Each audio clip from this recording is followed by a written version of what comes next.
नमस्कार दोस्तों, ओम भक्ति श्री में आप सभी का स्वागत है। दोस्तों, अगर आपको हमारा ये वीडियो अच्छा लगे तो हमारे चैनल को सब्सक्राइब करके बेल आइकन को प्रेस करना ना भूलिए और वीडियो को लाइक शेयर करिए। धन्यवाद। जय श्री गणेश। दोस्तों, श्रावण मास के प्रत्येक सोमवार को शिव जी के व्रत किए जाते हैं। श्रावण मास में शिव जी के व्रत एवं पूजा का विशेष महत्व है। कहा जाता है, यदि आप सभी सोमवार न कर पाएँ तो सावन के सोमवार को ही कर लेने से समस्त सोमवार के व्रत के फल मिलते हैं। इसीलिए सावन का जो महीना होता है वह बहुत ही पावन होता है और भगवान शिव का महीना होता है। सावन के मास में सोमवार का व्रत करने वालों पे, भक्तों पे शिव जी बहुत प्रसन्न होते हैं। यह व्रत शिव जी को प्रसन्न करने के लिए किए जाते हैं। इस व्रत की शुरुआत सावन के मास के पहले सोमवार से होती है तथा आखिरी सोमवार तक की जाती है। इस व्रत में भगवान शिव और माता पार्वती का ध्यान करते हुए पूजन करना चाहिए। इससे भगवान प्रसन्न होकर मनवांछित फल देते हैं। सावन के प्रत्येक सोमवार को गणेश जी, शिव जी, पार्वती जी, नंदी जी और कार्तिकेय जी की पूजा करनी चाहिए, यानी शिव परिवार एवं शिवगढ़ की पूजा अवश्य करनी चाहिए। इस व्रत में व्रती को फलाहार करना होता है। यदि वह चाहे तो एक समय का भोजन शाम को कर सकता है। इस व्रत में नमक खाना नहीं चाहिए।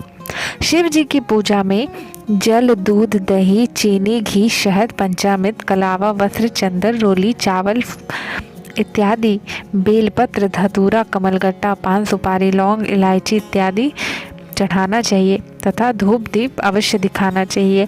नज़दीकी यदि आपके किसी शिवलिंग हो तो वहाँ पे जल अभिषेक अवश्य करना चाहिए। इससे भगवान अति प्रसन्न होते हैं तथा भगवान शिव की परिक्रमा सिर्फ आधी करनी चाहिए, पूरी नहीं करनी चाहिए। फिर भगवान की कथा कह के सावन के व्रत की कथा कहिए। उसके बाद आरती करके भगवान को प्रसन्न करिए। साथ ही साथ ओम नमः शिवाय का जाप भी करें।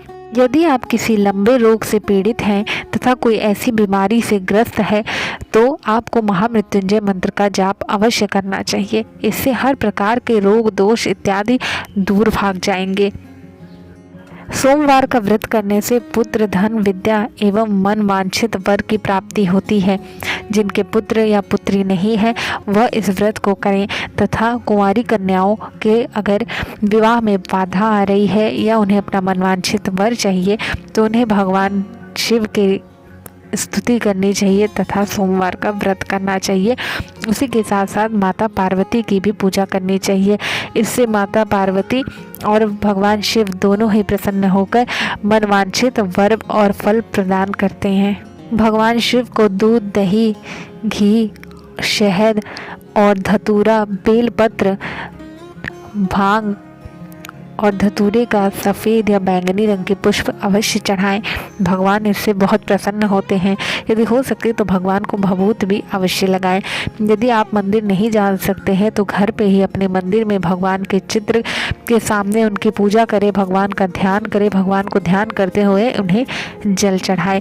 इसी समय पवित्र कांवड़ यात्राएं भी शुरू होती हैं, जो 12 जो प्रसिद्ध ज्योतिर्लिंगों पे जाके कांवड़िए भगवान को जल अभिषेक करते हैं। यह बहुत ही पावन महीना होता है। इस महीने में कोई भी पाप इत्यादि हो, अगर आपके कोई भी पाप हो गया हो तो कांवड़ यात्रा कर जल चढ़ाने से उन पापों से मुक्ति मिलती है तथा भगवान शिव का आशीर्वाद प्राप्त होता है। इस बार सावन के महीने में 5 सोमवार का व्रत शुरू हो रहा है और सावन महीने का प्रारंभ भी सोमवार से और समाप्ति भी सोमवार के ही दिन हो रही है। इसलिए ये बहुत ही सुंदर संयोग है।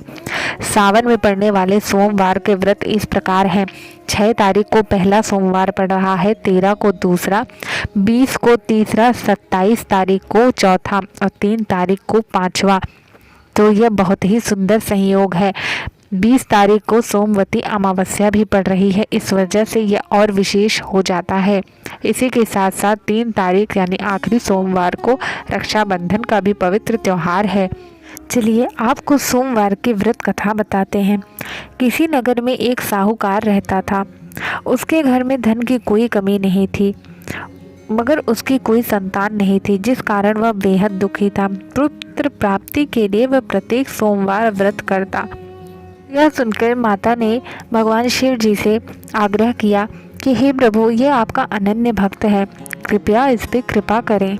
एवं उसके दुख को सुनकर भगवान शिव जी ने कि इसके पिछले कर्मों के कारण इसे पुत्र की प्राप्ति का योग नहीं है, और पूरी श्रद्धा के साथ शिवलिंग पे जाकर भगवान शिव और पार्वती जी की पूजा अर्चना करता।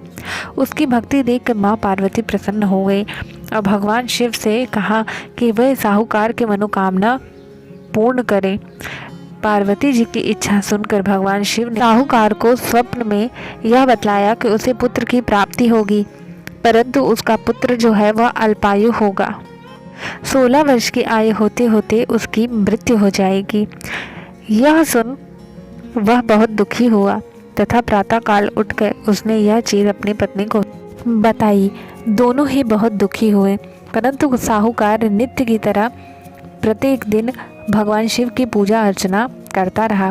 कुछ समय बाद उसकी स्त्री गर्भवती हुई तथा उसने एक सुंदर पुत्र को जन्म दिया। पुत्र होने की खुशी में बड़े ही धूमधाम से उत्सव मनाया गया, परंतु दोनों ही पति पत्नी पुत्र के अल्पायु के बाद से दुखी थे, परंतु उन्होंने इस बात को किसी के सामने जाहिर नहीं किया। 11 वर्ष की आयु होते होते पुत्र को काशी जी में शिक्षा ग्रहण करने के लिए उन्हें अपने मामा के साथ भेज दिया गया तथा साहूकार ने साथ ही धन भी दिया कि रास्ते में तुम जहाँ भी रुको वहाँ पे यज्ञ आदि कराकर ब्राह्मणों को भोजन अवश्य कराना। तथा इतना कह के दोनों ने विदा लिया तथा काशी की ओर निकल गए। काशी की ओर चलते चलते बीच में एक नगर पड़ा जहाँ उस राजा की राजकुमारी का विवाह था, परंतु जिस राजकुमार से उसका विवाह हो रहा था वह काना था। तो राजकुमार के पिता ने जब साहूकार के पुत्र को देखा तो उसे ऐसी इच्छा हुई कि क्यों ना राजकुमार के जगह विवाह आदि के कार्य इससे करा लिए जाए ताकि किसी को पता ना चले। उसने इस विषय में उसके मामा और साहूकार के पुत्र से बात की। वे राजी हो गए तथा विवाह आदि के कार्य प्रसन्नता पूर्वक संपन्न हो गए तथा राजकुमारी का विवाह साहूकार के पुत्र से हो गया। परंतु विदाई के वक्त साहूकार के पुत्र ने राजकुमारी तथा राजा को सारी कथा कह सुनाई तथा उसे यह बताया कि वह राजकुमार नहीं है और उसका विवाह उससे हुआ है। वह राजकुमार जिससे उनका विवाह होना था वह काना है। तो वह विदा लेकर काशी में शिक्षा ग्रहण करने के लिए चले गए। यह बात सुनकर राजा ने राजकुमार के साथ राजकुमारी को विदा नहीं किया। काशी पहुंच के साहूकार के पुत्र ने शिक्षा ग्रहण की तथा 16 वर्ष की आयु होते होते उन्होंने एक यज्ञ भी कराया और ब्राह्मणों को भोजन कराने लगे।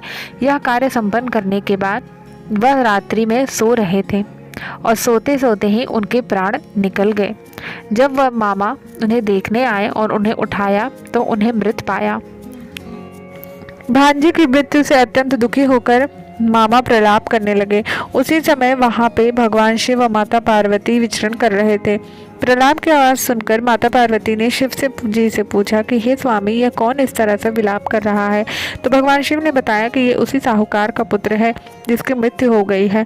तो भगवान से माता पार्वती ने निवेदन किया कि हे स्वामी, इसका पिता आपका अनन्य भक्त है, कृपा कर इसके पुत्र को जीवन प्रदान करें।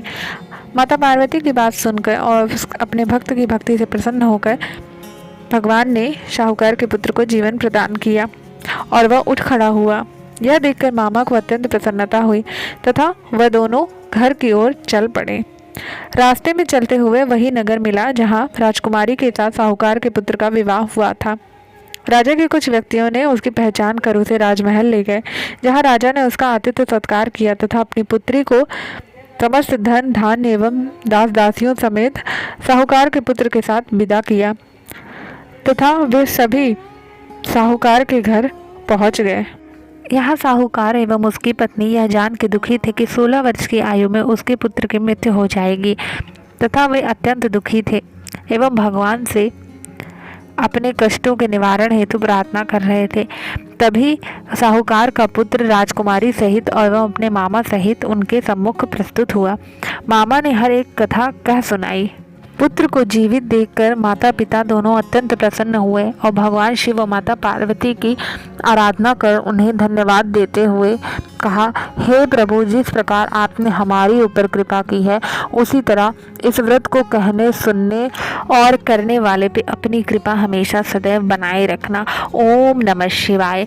तो दोस्तों, इस कथा के बाद भगवान की आरती अवश्य करें तथा भगवान शिव और माता पार्वती आप पर अपनी कृपा सदैव बनाए रखें। ओम नमः शिवाय। जय श्री गणेश। दोस्तों, आपको हमारा ये वीडियो कैसा लगा कमेंट करके बताइए और लाइक शेयर करके हमारे चैनल को सब्सक्राइब करिए। अगली वीडियो में हम जल्द ही मिलेंगे। जय श्री गणेश।